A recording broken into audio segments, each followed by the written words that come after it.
Menses के दौरान दर्द होना जो कि नॉर्मल से ज़्यादा हो, चिड़चिड़ापन, गुस्सा और स्ट्रेस, एंग्जाइटी, इसको हमारे सोसाइटी में अनबेरेबल समझा जाता है।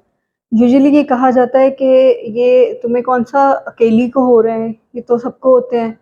इसमें ड्रामाटाइज़ करने की इसको ज़रूरत नहीं है, इसको ज़्यादा एक्ज़ैजरेट करने की ज़रूरत नहीं है, या कुछ खा लो या पी लो, ये ठीक हो जाएगा, या मेडिसिन ले लो। इसको एक डिज़ीज़ के तौर पे नहीं लिया जाता। सब में नहीं होता, लेकिन कुछ परसेंटेज ऑफ फीमेल्स में ये सिम्पटम्स होते हैं जिसको हम प्री मेंस्ट्रुअल सिंड्रोम कहते हैं। उनको सीरियस लेना चाहिए, उनकी ट्रीटमेंट भी है, उनकी नेचुरल रेमेडीज़ भी हैं। आज की वीडियो इस टॉपिक के बारे में है। एंड तक पूरी वीडियो ज़रूर देखनी है। एंड में हम आपको कुछ टिप्स देंगे जिनको आप घर में करके इन तमाम सिम्पटम्स को बेहतर कर सकते हैं। रॉयल गाइनी इनफर्टिलिटी हब एक ऐसा प्लेटफॉर्म जहां फीमेल हेल्थ से रिलेटेड हर टॉपिक पे बात करते हैं। प्री मेंस्ट्रुअल सिंड्रोम, इसकी जो परसेंटेज जनरल पॉपुलेशन में है वो 80% तक है, लेकिन कुछ केसेस माइल्ड होते हैं, नॉर्मल पेन, थोड़ी बहुत पेन किलर से ठीक हो गई, कुछ घरेलू टोटके करके ठीक हो गई। 20% केसेस स्वेयर होते हैं जिसमें मेडिसिन की ज़रूरत पड़ती है, और इसके बाद कुछ ऐसे केसेस होते हैं जिसमें हम 2 to 3% ले सकते हैं परसेंटेज, जो कि एक्सट्रीम सीवियर केसेस होते हैं जिस पे आपको वाकई डॉक्टर की गाइडेंस और प्रॉपर मेडिसिन की ज़रूरत होती है। इसकी मेन वजह क्या होती है? जो अंडेदानी के अंदर से हार्मोन प्रोड्यूस होते हैं वो मेंसेस लाने के लिए ज़रूरी होते हैं। उनकी इंटरेक्शन जो हमारे ब्रेन से हार्मोन्स प्रोड्यूस होते हैं उनके साथ होती है, या आप कह सकते हैं आपस में उनकी फाइट होती है, उनकी इंटरेक्शन होती है, कोऑर्डिनेशन नहीं होती, जिसकी वजह से ये सिंड्रोम, जिसको हम प्री मेंस्ट्रुअल सिंड्रोम कहते हैं, डेवलप होता है। मेंसेस आने से 5-4 दिन पहले ये शुरू हो सकता है और 4-5 दिन तक ये एक्सटेंड कर सकता है। इसमें सिम्टम्स 2 तरह के होते हैं। पहले नंबर पे आता है साइकोलॉजिकल या इमोशनल सिम्टम, और दूसरे नंबर पे आता है फिजिकल सिम्टम्स। जो साइकोलॉजिकल सिम्टम्स हैं उसमें गुस्सा, चिड़चिड़ापन, एंग्जाइटी, डिप्रेशन, घर वालों के साथ बात करने का दिल ना करना, किसी से बात करने का दिल ना करना, अकेले रहने का दिल करना, बहुत ज़्यादा एक्सट्रीम स्ट्रेस और रोने का दिल करना, कुछ खाने पीने का दिल ना करना। इसके बाद दूसरे नंबर पे आता है फिज़िकल सिम्पटम्स, जिसमें हेडेक हो सकती है, ब्रेस्ट टेंडरनेस हो सकती है, पेट में जैसे हवा भर जाती है या ब्लॉटिंग कहते हैं, पेट में दर्द हो सकती है, कमर में दर्द, टांगों में दर्द और थकावट महसूस हो सकती है। ये सब इसके सिम्पटम्स हैं।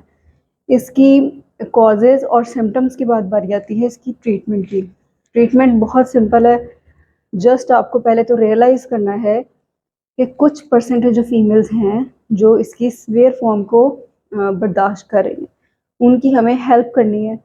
उनको जो नेचुरल तरीके हैं उनकी फॉलो करने में भी हेल्प करनी है। अगर मेडिसिन की ज़रूरत है तो उसके लिए भी उनकी हेल्प करनी है। उनको इग्नोर नहीं करना, सिम्पटम्स को इग्नोर नहीं करना। ये बीमारी एग्जिस्ट करती है, हर किसी को नहीं होती, कुछ फीमेल्स को होती है, लेकिन जिनको होती है उनको हमें सपोर्ट करना चाहिए। जो लाइफस्टाइल चेंजेस है उसमें सबसे पहले फूड। बार बार पीसीओएस में हमने इस बात का जिक्र किया है कि हार्मोनल इम्बैलेंस, जैसे कि इस बीमारी में भी हार्मोन्स की इंटरेक्शन है, जितने भी हार्मोनल इम्बैलेंस है वो हम डाइट से ठीक कर सकते हैं। जो घर के पके ताज़ा खाने हैं वो इस्तेमाल करें, फ्रूट सब्ज़ी का इस्तेमाल ज़्यादा करें, फास्ट फूड का इस्तेमाल बंद कर दें, कॉफ़ी चाय का इस्तेमाल कम करना है, बोतलों का इस्तेमाल नहीं करना, जितनी चीज़ें जिसमें कैफ़ीन है उसका इस्तेमाल कम से कम करना है। इसके साथ साथ ऑयल बहुत इंपॉर्टेंट है। कोशिश करें कि बाहर का जो ऑयल है उसको बंद करके देसी घी या मक्खन का इस्तेमाल किया जाए। जितनी भी आप अपनी खुराक को ऑर्गेनिक की तरफ, नेचुरल की तरफ ला सकते हैं उसको उसमें शिफ्ट करें। इसके बाद दूसरे नंबर पे आता है एक्सरसाइज। वॉक एक्सरसाइज से पेल्विस का ब्लड फ्लो अच्छा होता है, ओवरी की हेल्थ अच्छी होती है, हार्मोन्स अच्छे प्रोड्यूस होते हैं, और एक जो बहुत इंपॉर्टेंट चीज़ है, जैसा कि ओवरी के हार्मोन्स ईस्ट्रोजन प्रोजेस्टेरॉन की ब्रेन हार्मोन्स के साथ एक जंग चल रही होती है जिनको हम सीरोटोनिन डोपामिन कहते हैं। एक्सरसाइज करने से सीरोटोनिन जो है, जो एक हैप्पी हार्मोन है, उसका रिलीज ज़्यादा हो जाता है और मूड अच्छा होता है, स्ट्रेस कम होती है, एंग्जाइटी कम होती है, जो साइकोलॉजिकल सिम्टम्स है वो बहुत हद तक डिमिनिश हो जाते हैं without any kind of medication. इसके बाद आती है अच्छी नींद। पीसीओ में हमने इसका बारे में भी जिक्र किया था। जो आपकी नींद का साइकिल है 8 से 10 घंटे का, वो प्रॉपर होना चाहिए, रात के टाइम का होना चाहिए। जैसे सनसेट के बाद सनराइज़ तक प्रॉपर आपकी नींद हो। जब आपकी नींद प्रॉपर होगी, सिम्पटम्स बहुत हद तक रिग्रेस कर जाएंगे, डोपामिन सेरोटोनिन की जो रिलीज़ है वो बेहतर हो जाएगा और पीएमएस आपको छुटकारा मिल जाएगा। डाइट, एक्सरसाइज, स्लीप के बाद बारी आती है मेडिसिन्स की। मेडिसिन्स में नेचुरल चीज़ों पे अगर हम रहें तो सप्लीमेंट्स का इस्तेमाल करें, मल्टीविटामिन्स मूड को अच्छा करने में, ओवरी की हेल्थ को अच्छा करने में, हार्मोन्स प्रोड्यूस करने में अच्छी हेल्प करते हैं। दूसरे नंबर पे आता है फॉलिक एसिड, तीसरे नंबर पे कैल्शियम और विटामिन डी।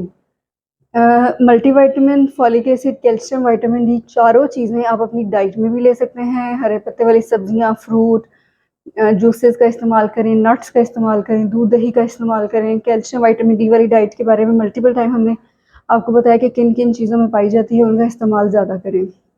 एक और बहुत इंपॉर्टेंट चीज़ है मैग्नीशियम। मूड को एलिवेट करने में, पीएमएस के सिम्टम्स को रिलीव करने में मैग्नीशियम बहुत हेल्प करता है। मैग्नीशियम का जो रिच सोर्स है वो बनाना या केला है। केले का इस्तेमाल ज़्यादा करें, कम से कम दिन में 1 से 2 केले ज़रूर खाएं।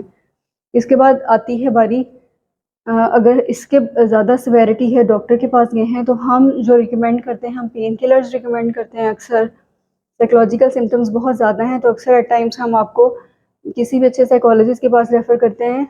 वो इसलिए नहीं कि आपको कोई दिमागी मसला है, नफ्सियाती मसला, इसलिए कि आपकी थोड़े से वो काउंसलिंग करें, सेशंस करें, नेचुरल एक्सरसाइजेज, ब्रीदिंग एक्सरसाइजेज, आपको कुछ ऐसी टिप्स बताएं कि आप खुद से ही इस बीमारी को कैसे ठीक कर सकते हैं। जैसे जो चीज़ें आपको पसंद है रूटीन में, उनको लाइफ में ऐड करें।